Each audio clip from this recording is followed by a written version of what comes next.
Hey everybody, it's Professor Diffley. This is History 100, Chapter 1, Lecture Video 3. So it's the third lecture video.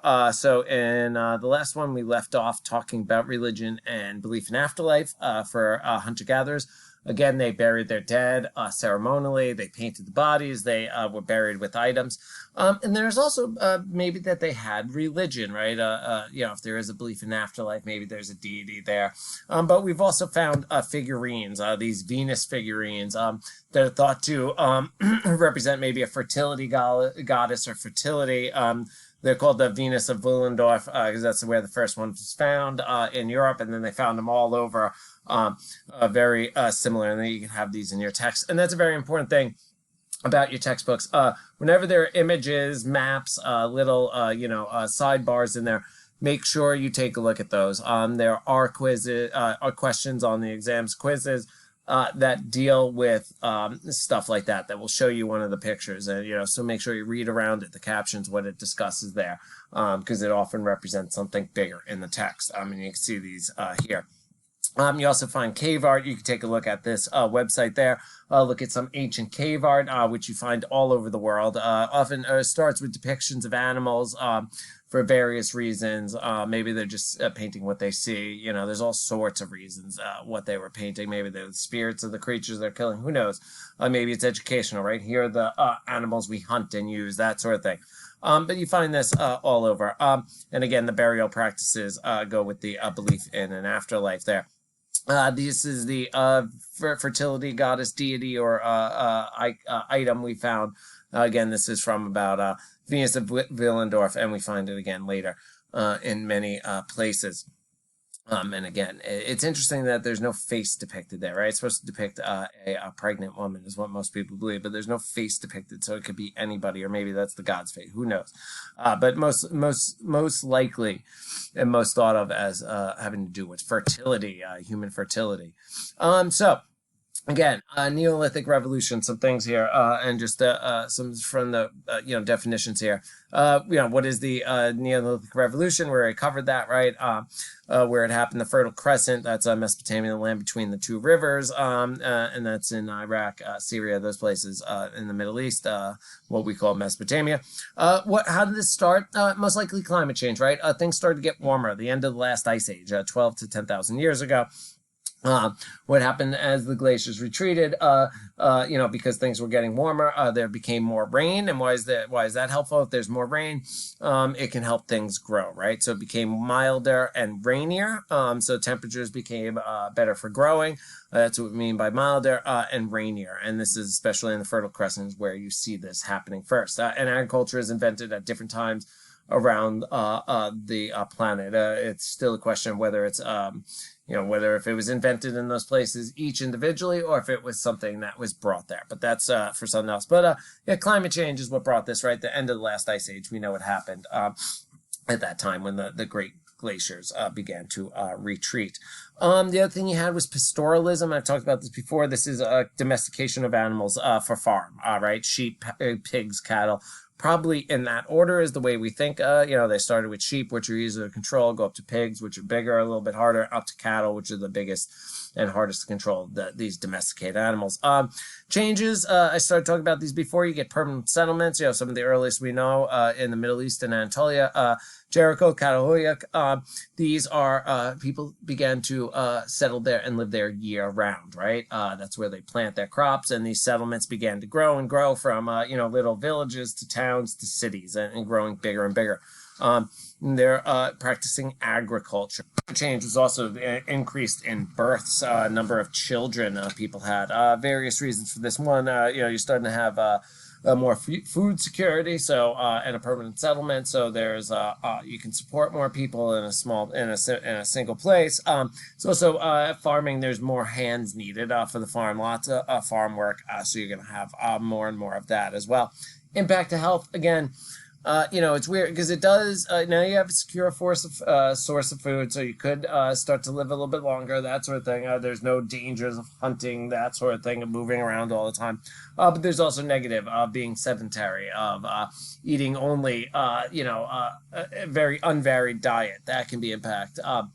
The other is the time spent, or one thing you begin to see is, as people are spent on their knees or on their hands and knees more and more bent over doing agricultural work, you begin to see arthritis appear more and more in people, and deformities and things like that from repeated motions, which can happen, that sort of thing. But the biggest one also is the negative impact that animals, domesticated animals, have on humans. Again, many diseases can, viruses, bacteria can jump from animals to humans, and some of our worst pandemics and some of our worst viruses and others have come from the animal world historically, and so that is a negative. So there are good, but it's not always all good, right? In the changes that come to humans as a result of the Neolithic Revolution. So moving on here. So let's look at Mesopotamia, where all these first cities and civilizations emerge. Again, the first agriculture appears in this area, the Mesopotamia, and then you start to get around 4,000 is the first cities, emergence of cities in that. And so here's what we're talking about, the Fertile Crescent. Again, this includes lots of Iraq, parts of Assyria, other. This is Sumer. So Mesopotamia is all this here, the land between the two rivers, the Tigris and Euphrates rivers, that bring the life-sustaining waters there. And you have places like Babylon, Nippur. But here, Sumer, southern Mesopotamia, southern area. So Sumeria is where you're going to see the first cities, first civilizations. It's really down in this area where you're going to have the first major cities. But this whole area is where you see the first agriculture grow in this Fertile Crescent. And it's this green area that, roughly makes a crescent. But again, Mesopotamia, land between the two rivers, Tigris, Euphrates, there. So here's the Fertile Crescent.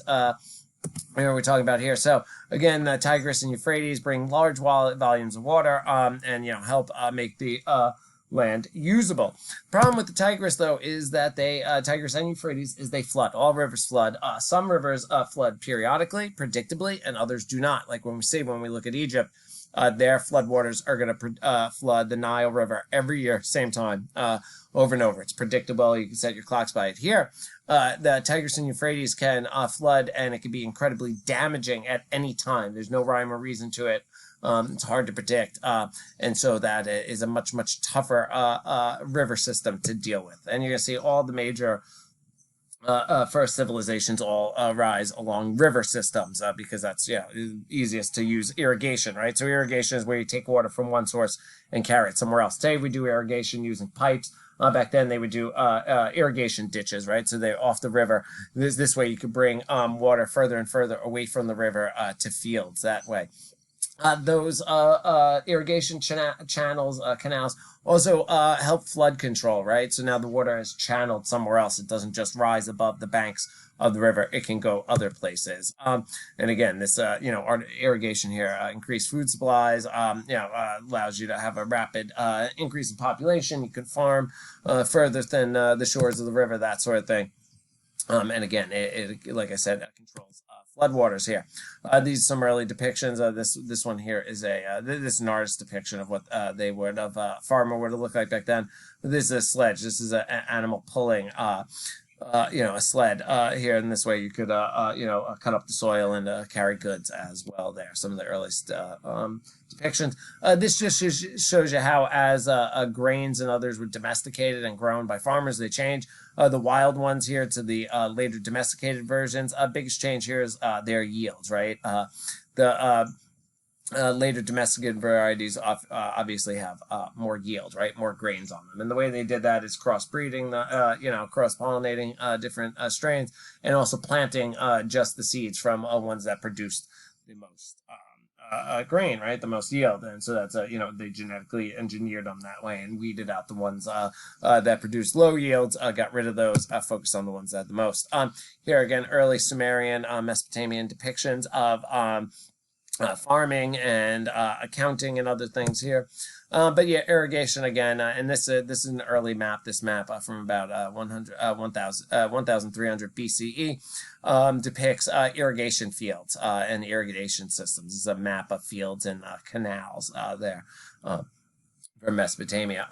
As you needed more and more large-scale irrigation, we mean just, when we're talking about giant irrigation canals, it's going to take more organization. And as you have more food, you're going to need more protection because you're going to have stores of food. Others, you're going to become a target. So as a result, what you're going to get is a ruling class, right? As protectors, military rulers to organize and protect organize the labor for the fields and for the irrigation and to protect the society, the city-state there.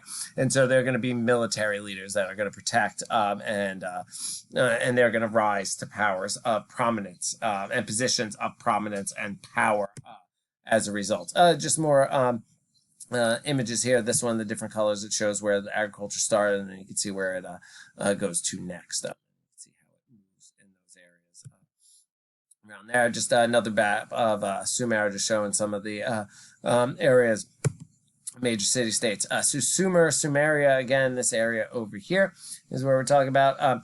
This is the birthplace of civilizations, the first cities, birth of cities as well. So Sumer equals southern Mesopotamia, is birthplace of cities, first city-states, first cities, first writing, first everything, pretty much. First cities, first religions, first governments, everything. These cities were large for the day, around 20,000 people. Not that big of a place today. Take Springfield, it's got a little over 100,000 people more there. So it's smaller than that. But this is, when you go from bands of hunter-gatherers, 25 people maybe, to 20,000, you can see how that is a large jump in size. These cities, you can see they're so close to each other. And remember, they're city-states, so each one's a different country. They are going to constantly fight each other. Why? Limited resources, really, what they're fighting over. Constantly fighting for limited resources. The cities are so close. The surrounding areas are going to run into each other. So Uruk, Ur, and Eridu, these places, always fighting in ancient history there. Eventually these cities around in this area down here are going to have about 100,000 people. This is going to be the dominant culture, way of life in that area is in Sumeria. But again, all the cities start there. They're constantly fighting each other. They were. Here are the runes of Uruk and the city of Uruk. You can tell it's runes. They're human runes because there's built-in strange lines and symmetrical. You're not going to find that in nature. It doesn't build like that. Here you can tell these were the walls at one point. You can see the bricks there. It does just look like a mound from the outside, but when you look, you can tell the bricks were placed there. You're not just going to find that showing up in nature. Here, obviously, you're not going to find any stone formations like this naturally. This was the inside of a temple there. Here's an example of the great city-states there. Again, a city-state of Ur, sometimes viewed as the world's first city. It's the capital of Mesopotamia. It's the capital because it's the most powerful city. It's not like the official capital, like of the Commonwealth, Boston, right? This is just, it's the capital because it's the most powerful. They're believed to maybe be surrounded by a moat for added protection. They all had walls. All these city-states had walls. It's very important. Why? Because they're always competing. It also shows up in religious texts as well. When did this start getting excavated? 1920s and 30s is when this began, and we started to learn more and more about them. Down here you see a ziggurat. Ziggurat is a religious temple that we'll see there. It's a step pyramid in Mesopotamia. We'll come back to that in a bit. Political system here, monarchies, right? Patriarchy, what we mean here is male-dominated, right? And the family lines followed the father, right? But monarchies, kings, hereditary succession, that's what a monarch is, right? Passes on, like, if I'm king, then my, my son would be king, right? My descendants would be king, or queen, that idea. But they were kings back then. King's greatest responsibilities, please the gods, protect the city-state, right? And we're going to see religion and priest play an important part in Mesopotamian politics. At first, and you're going to see this in the required video, and definitely watch that, the crash course on Mesopotamia, because it's really going to cover this in more detail.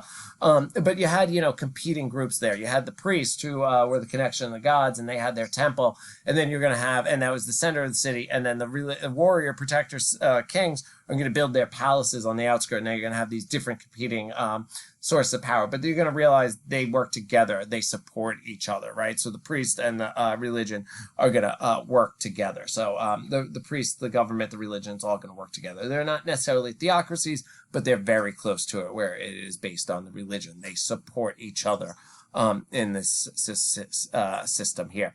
All right, we will pick up going forward on the economy of Mesopotamia in the next video.